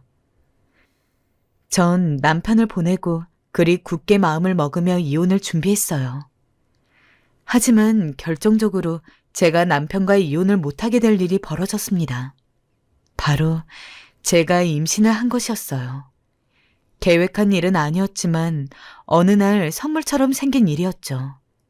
남편이 가고 난 후 한 달 동안 생리를 하지 않고 미열도 있어 혹시나 하는 마음에 테스트기를 사서 시험해봤는데 아이가 생긴 거예요. 참 많은 생각이 들었습니다. 이미 남편과 이혼을 하기론 마음의 준비를 다 끝냈는데 갑작스레 아이가 생기자 마음이 너무도 복잡했어요. 결국 엄마와도 씨름하듯 고민하고 며칠 내내 끙끙 앓듯 고민한 끝에 아이를 낳기로 결심했고 이 사실을 일단 애아빠인 남편에게도 알렸습니다. 아니나 다를까 남편은 그 소식을 듣고 와선 한달음에 달려왔어요. 제발 날 한 번만 봐줄 순 없겠어? 여보, 내가 잘할게. 내가 중재 제대로 못한 거 당신 감정 신경 써주지 못한 거 알아. 근데 한 번만 기회를 줘. 나 정말 우리 아이 잘 키우고 싶어. 남편의 애걸은 거의 한 달을 반복했고 결국 전 남편과 함께 우리 천사를 한번 잘 키워보기로 다짐하게 되었어요. 남편은 제가 집에 돌아오자마자 아이를 품는 내내 정말 헌신적이었어요. 헌신적이란 표현이 맞을 거예요. 그 어떤 말도 조심하려 했고 제 기분을 건드리지 않기 위해 많이도 애썼습니다. 아마 제가 아이를 들고 도망갈까 걱정이 된 거였겠죠. 저희 부부 사이에 이혼이란 불화의 씨앗을 던져주고 간 시어머니는 그저 가끔 안부 문자로만 제게 연락하셨습니다. 지난 일은 다 잊자라는 문자라던가 태교에 대한 이야기들을 보내셨죠. 하지만 지난 앙금이 남아있던 터라 그런 문자들은 모조리 무시해버리고 답도 일치하지 않았어요. 남편도 이에 대해 아무런 말을 하지 않았고요. 명절날 가끔 시어머니를 뵈러 가야 할 때가 있었지만 저도 시어머니도 별로 대화 자체를 하지 않았죠. 남편은 불편한 듯 했지만 전 그런 분위기가 솔직히 편했습니다. 남편과의 관계는 조금씩 회복되었어요. 남편은 그 후에도 제가 아이를 낳고 육아를 할 때도 정신적으로 현실적으로 옆에서 많이 도와주었어요. 여보, 내가 많이 부족했지? 다신 당신 실망시키지 않을게. 당신이 다시 돌아와줘서 얼마나 고마운지 몰라. 나한텐 이 가정이 축복이야.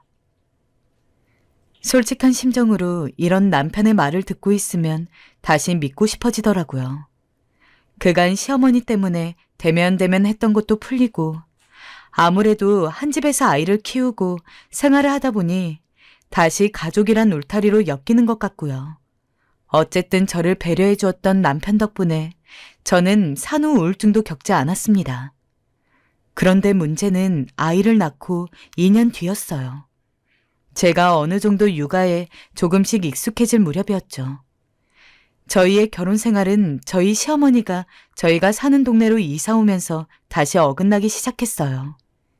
시어머니는 어느 날 상의도 없이 오시더니 그때부터 지나가는 길이었다며 저희 집에 들르시는 일이 많아지셨어요. 처음에야 제 눈치를 보고 혹시나 이혼하겠다 할까봐 조심스러워하는 눈치셨지만 시간이 지나고 애까지 가졌으니 이혼 못하겠다고 생각하신 모양이었어요. 더군다나 문제는 저희가 일을 나가고 없을 때 오신다는 거였어요. 빈집에 어머니가 왔다 가신다 생각하니 저는 며느리 입장으로서 얼마나 신경이 쓰여요. 아무리 그래도 남편의 어머니인데 심지어 어머니는 냉장고 정리부터 시작해서 제 속옷까지 다 정리하고 가셨어요. 제 속옷들이 일렬로 정리되어 있는 걸 보니 정말 눈앞이 캄캄하더라고요. 저도 일하는 사람이고 일하고 오면 만사가 귀찮고 피곤하여 당연히 눕고 싶고 조금이라도 눈을 붙이고 싶은데 갑자기 찾아와 그런 것들을 정리하고 가시니 눈치가 보일 수밖에요. 그래서 퇴근하고 와서도 계속 청소하고 집안일을 하나하나 다 할 수밖에 없었어요. 참다 저는 그런 시어머니에게 말했죠. 어머니, 남편도 잘 챙기고 집안일도 잘 정리하고 있으니 찾아오지 않으셔도 돼요. 만약에 오고 싶으시면 전화나 문자라도 주셨으면 해요. 얘야, 내가 다른 것도 아니고 니네 집 청소해주고 반찬 좀 넣어주고 가는 건데 그게 그렇게 못마땅하니? 나도 시간 없지만 짬내서 오는 거야, 니들 생각해서. 아니요, 어머니, 그게 아니라요. 제 말은 준비할 시간을 달라는 거예요. 저희도 어머니를 맞으려면 준비를 해야 하니까요. 미리 연락 주시고 오면 좋잖아요. 너는 어쩜 시애미 마음을 이렇게 모르니? 이리 해주면 다른 며느리들은 아주 고마워서 넙죽절이라도 했을 거야. 말이 통하질 않았어요. 직설적이고 공격적인 시어머니의 말투에 그만 얼어버렸어요. 그리고 더 갈등을 만들지 않기 위해 일단은 대화를 끝냈죠. 하지만 마음은 영 찝찝해 남편에게 솔직한 심정을 털어놓았죠. 그러자 남편은 자기가 알아서 말해보겠다 했어요. 그리고 어떻게 잘 말했는지 어머니는 제게 전화를 걸어 보이지 않는 선을 지켜주기로 했고 저희가 없을 때 집에 오시는 일도 없어지셨어요. 그런데 몇 달이 지나자 어머니는 또 말없이 저희 집을 찾아오기 시작하는 겁니다. 그것도 일주일에 서너 번을 아침에 오셔서 밤에 가시니 피곤하더라고요. 아이 돌보는 것도 힘든데 어머니 밥도 챙겨드려야 하고 어머니가 청소하고 계시면 제가 먼저 자리에서 일어나서 걸레질을 해야 하니 몸이 2개, 3개였으면 좋겠다는 생각이 절로 들었어요. 육아를 하면 저절로 예민해지기 때문에 사소한 일에도 짜증이 날 때가 있는데 어머니 앞에선 그런 기분을 내색할 수도 없으니 가슴이 꽉 막히고 답답했어요. 심지어 어머니께선 저와 붙어 있는 동안 집에 대해 하나하나 트집을 잡기 시작하시더라고요. 얘야, 먼지가 너무 많지 않니? 이런 건 네가 청소를 해야지. 너 어제 남편 밥은 챙겨 먹고 보낸 거니? 찬밥 대충 주지 마라. 걔가 어렸을 때부터 뜨뜻한 밥만 먹고 자라서 찬밥은 체해. 아이고, 이거 소금탕이니?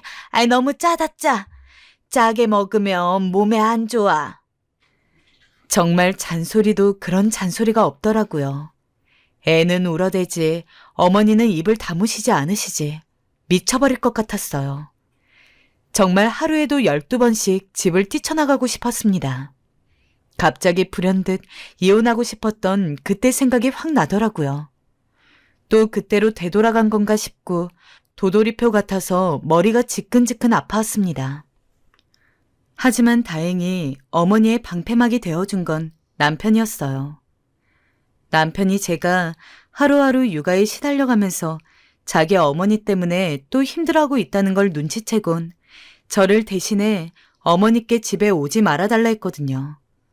어머닌 애지중지하며 키워온 남편이 자기도 아닌 며느리 편을 들자 배신감을 느꼈는지 한동안 씩씩거리더니 전화를 확 끊어버리시더라고요. 저는 거기에 놀라 남편을 보았지만 남편은 신경 쓰지 말라고 우리만 생각하자며 다독였어요. 다행히 어머님께선 그 뒤부턴 정말 집으로 찾아오지 않으시더라고요. 그런데 어느 날 기어이 사건이 일어나고야 말았습니다. 어머니께서 갑자기 같이 대장내시경 건강검진을 받으러 가자 하시는 겁니다. 처음엔 굳이 가야 하나 싶었지만 저도 생각해보니 내시경을 받은 지 꽤 오래된 것 같더라고요. 이런 제안을 거절하는 것도 신경 쓰였고요. 그래서 이참에 남편을 봐서라도 그냥 어머님 옷도 사드리고 기분도 풀어드리자 마음먹었죠. 그리고 그날 잠시 아이를 친한 옆집 언니에게 맡기기로 하고 내시경을 받기 위해 준비를 시작했습니다. 드디어 내시경을 받는 날 저는 어머니를 태워 병원으로 향했습니다. 어머니께선 저를 보고 아직 화가 나신 건지 별 말이 없으시더라고요. 그러면서도 제가 옷을 사드리겠다 하니 그건 알겠다 하며 백화점으로 가자 말씀하셨죠. 저도 뭐 기분 좋게 알았다고 하며 어머님과 함께 검사실에 들어갔죠. 수면 내시경을 받았기에 곧바로 잠에 들었고 눈을 떠보니 회복실이었습니다. 정신을 조금 차리고 보니 먼저 검사를 시작했던 어머니는 의사 선생님께 검사 결과를 듣고 계시더라고요. 저는 어머니가 있는 곳으로 들어가 같이 결과를 들었습니다. 다행히 어머님의 대장엔 용종이 없었고 문제가 없다 하더라고요. 그런데 어머니께서 검사 결과를 듣고 난 후 빠르게 나가시는 거예요. 제가 달려가 붙잡으니 갑자기 혼자 가시겠다는 겁니다. 나는 일이 있어서 먼저 갈 테니 너는 따로 와라. 네? 오늘 백화점에서 어머님 동창회 나가실 때 입으로 사기로 하시지 않으셨어요? 아니, 필요 없어졌다. 간다. 어머니는 차가운 얼굴로 그 말만 남기시더니 손을 흔들어 택시를 잡으셨고 쌩안이 가버리셨어요. 저는 순간 벙이 쪘죠. 왜 저러시는 거지? 마음이 찝찝하지만 일단 아들을 옆집 아줌마에게 맡겨놨으니 서둘러 집으로 돌아와야 했죠. 그리고 어머니 생각은 까맣게 잊은 채 저녁 준비를 하고 있었는데 갑자기 어머니로부터 전화가 걸려왔어요. 네, 어머니, 무슨 일이세요? 지금 니네 아파트 앞 커피숍으로 나와라. 네? 지금요? 기다리고 있다. 시어머니는 낮게 깔린 목소리로 그렇게 당신 할 말만 하고선 툭 전화를 끊어버리셨어요. 정말 사람이 큰일을 앞두면 감이라는 게 있는 걸까요? 순간 몸이 차갑게 식으면서 기분이 이상했어요. 왜 집으로 오시지 않고 나오라 하시는 거지? 전 이상했지만 별 수 없이 어머니가 말한 커피숍으로 나갔습니다. 어머닌 차 한 잔을 시켜놓고 카페 구석에 앉아 제가 오길 기다리고 계시더라고요. 제가 어머니를 부르며 다가가 앞에 앉았습니다.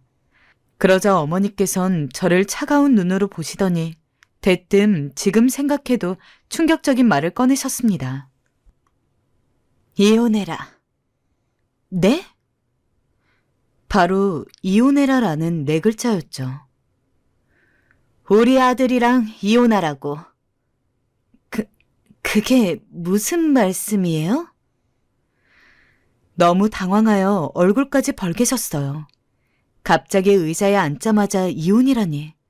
저는 잘못 들었나 싶어 다시금 어머니의 말을 되물어야 했습니다.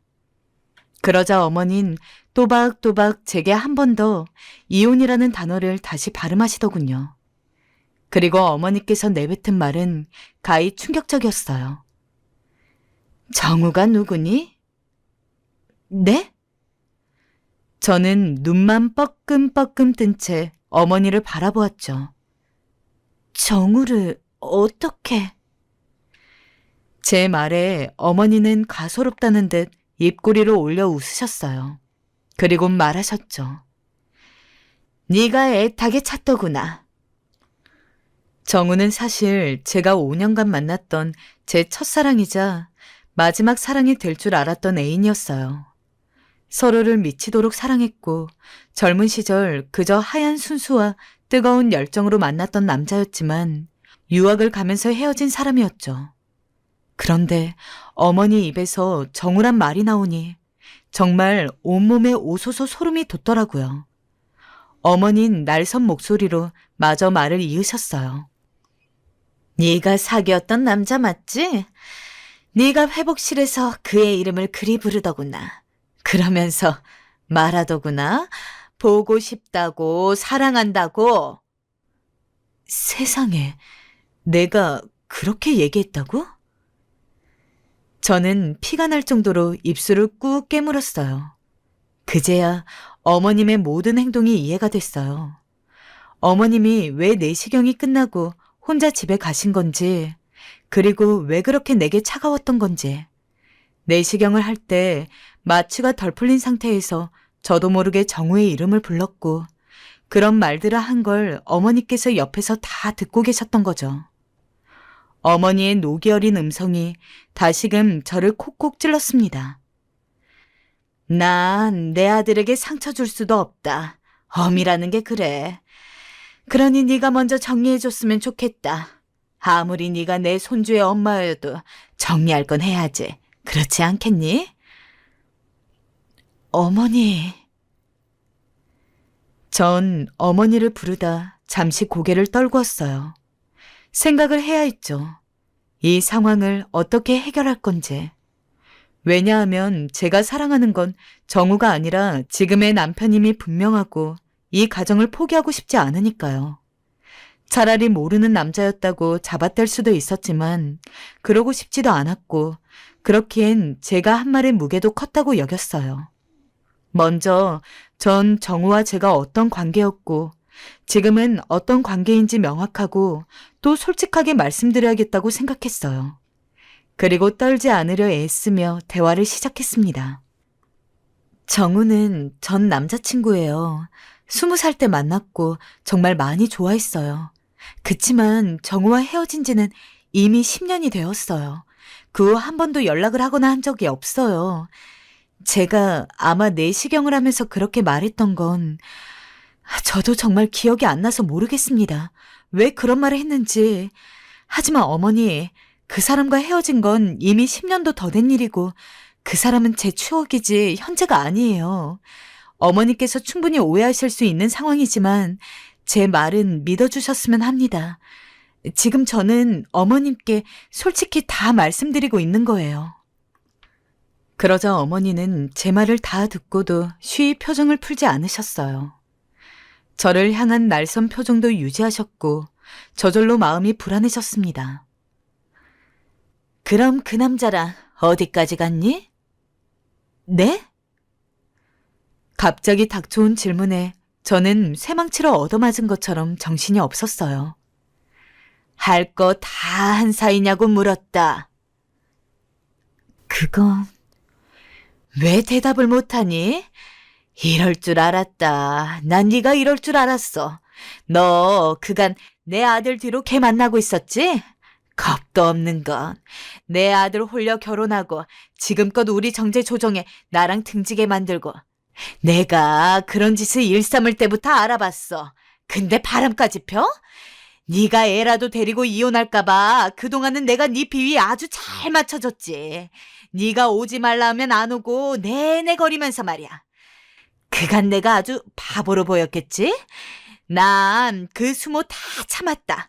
오로지 내 아들 때문에. 근데 더 이상 너 같은 애랑 살 이유는 없어 보인다. 이 걸레 같은 거사.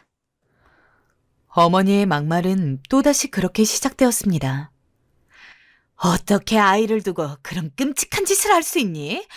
부모가 되어서 엄마가 되었어. 정말 더럽고 추저분하구나. 난 너 같은 며느리 이제 받아들일 수 없다.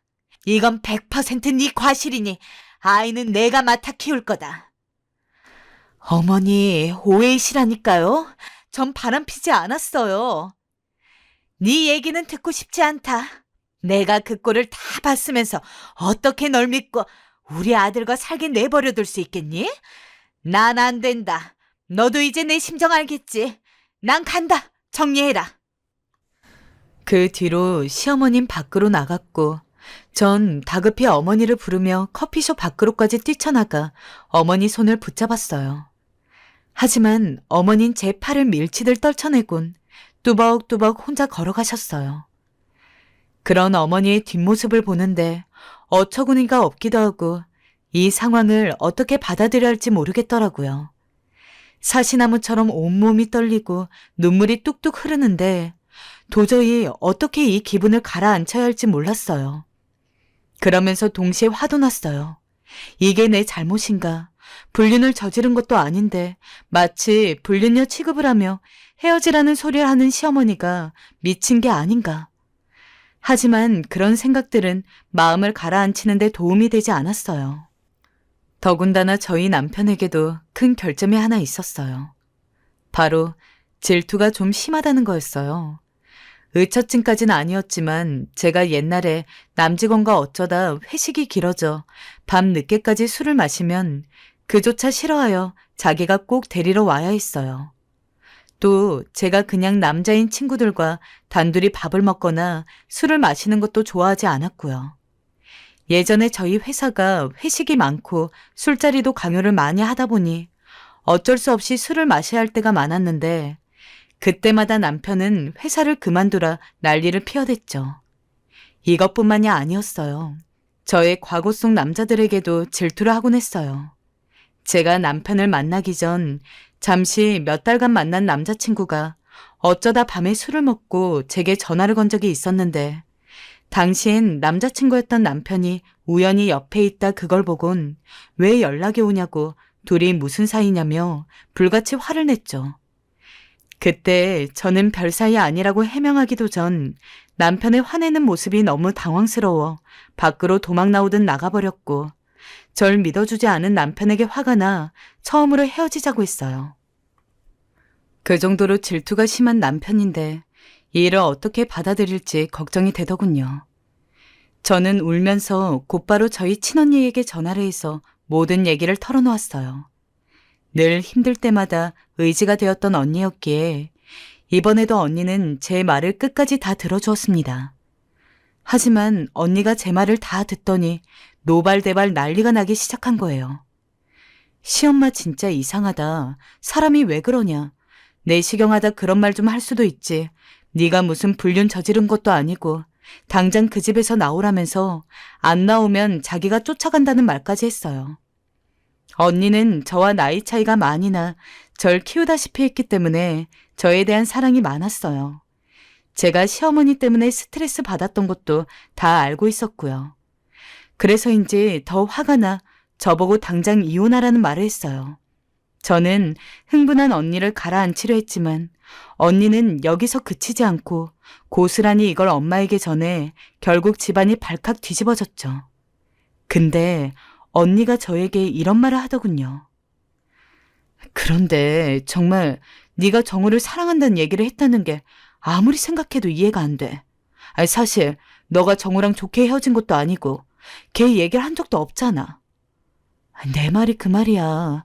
나 전 남자친구들 생각한 적도 없고 꿈조차 꿔본 적이 없는데 내가 왜 정우 얘기를 해? 혹시 너네 시어머니 거짓말하는 거 아니야? 우리 부부 헤어지게 하려고? 최근에 집도 오지 말라 해서 삐져 있었다며. 그 말을 듣자마자 저는 좀 머리를 한 대 맞은 듯 했어요. 사실 가능성이 있는 얘기였어요. 갑자기 내시경을 하자고 한 것부터 이상하긴 했죠. 혹시나 이게 모두 시어머니의 계획일 거라 생각하니까 다시 소름이 돋더라고요. 더군다나 남편이 정우를 극도로 싫어했어요. 예전에 유학 갔다 와서 제가 결혼했다는 걸 알면서도 술만 먹으면 저희 집 앞을 찾아와 제게 지금 정말 행복하냐 헤어지라는 말을 하곤 했거든요. 제가 매몰차게 끊어내도 경찰을 부른다 해도 소용이 없었죠. 술에만 취하면 저희 집 앞을 찾아왔고 다시 자기와 잘해보자 했으니까요. 그리고 중요한 건 이걸 시어머니도 알고 있었어요. 남편이 홧김에 제게 뭐라 하다 시어머니가 그걸 전화기 너머로 들어버렸거든요. 그러던 어느 날 시어머니로부터 전화가 왔습니다. 얘기 끝났니? 남편과 이혼 서류를 작성했냐 묻는 거였습니다. 제가 안 했다고 하자 어머니께선 하루만 더 주겠다며 정리하지 않으면 내가 직접 나서서 이혼시키겠다고 엄포를 놓는 거 있죠. 그리고 전화는 끊겼습니다. 솔직히 두렵지 않았다면 거짓말이에요. 그 일이 있고 난 후 일상의 악몽이었어요. 불안한 마음에 하루 종일 아들을 껴안고 있어야 했고 아들의 온기에 기대고 있으면서도 휴대폰 소리만 들어도 남편의 표정이 조금만 안 좋은 것 같아도 몸이 떨리고 심장이 저절로 쿵쿵거렸어요. 하지만 시어머니의 거짓말이라는 걸 확인할 수 있는 증거가 없으니 너무 답답할 노릇이었어요. 그리고 시어머니의 전화를 받고 난 후 어제 결심했습니다. 남편에게 이 모든 일을 말하고 제 의견도 말하기로요. 솔직히 남편이 어떤 반응으로 나올지 예측이 가지 않았습니다. 하지만 내시경에서 그 사람 이름 불렀다고 해서 제가 바람을 핀 것도 아니고 불륜을 저지른 것도 아닌데 왜 낮은 자세로 나와야 하는지 모르겠더라고요. 그렇게 마음을 먹던 중 아주 기막힌 일이 오늘 생겼는데요. 글쎄, 핸드폰으로 음악을 듣던 중 녹음 파일 하나를 발견하게 됐습니다.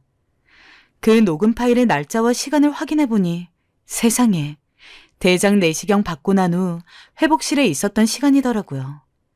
아마도 제가 회복실에서 무의식 중에 음악을 듣겠다고 핸드폰을 뒤적거리다가 모르고 녹음 버튼을 눌렀던 모양이에요. 눈치채셨겠지만 그 녹음 파일에 정우에 대한 얘기는 없었습니다.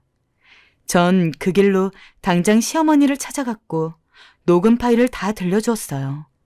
사실 다 듣기도 전 그 녹음 파일을 찾았단 얘기를 하니 시어머니는 무릎을 털썩 꿇었어요.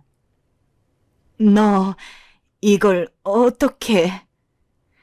제가 회복실에서 핸드폰을 깔고 앉았는데 저도 모르게 녹음 버튼을 눌렀나 봐요. 참 신기한 우연이죠. 이게 아니었으면 어머니 거짓말에 깜빡 속았을 테니까요. 얘야, 잠시만. 우리 애한테 말하지 말아라, 응? 제가 왜요? 저도 당한 건 못 참는 성격이라서요. 오늘 남편에게 다 말하고 깊은 이야기 나눌 겁니다. 그 후 남편 반응은 예상 가실 겁니다.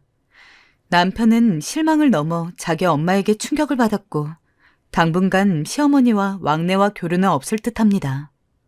왜 도대체 이런 짓을 저지르셔서 자기 굴을 파신 걸까요? 아무리 생각해도 이해가 되지 않습니다. 아마도 아들에 대한 집착 때문이겠죠. 참, 저 역시 가슴이 답답해지는 오늘입니다.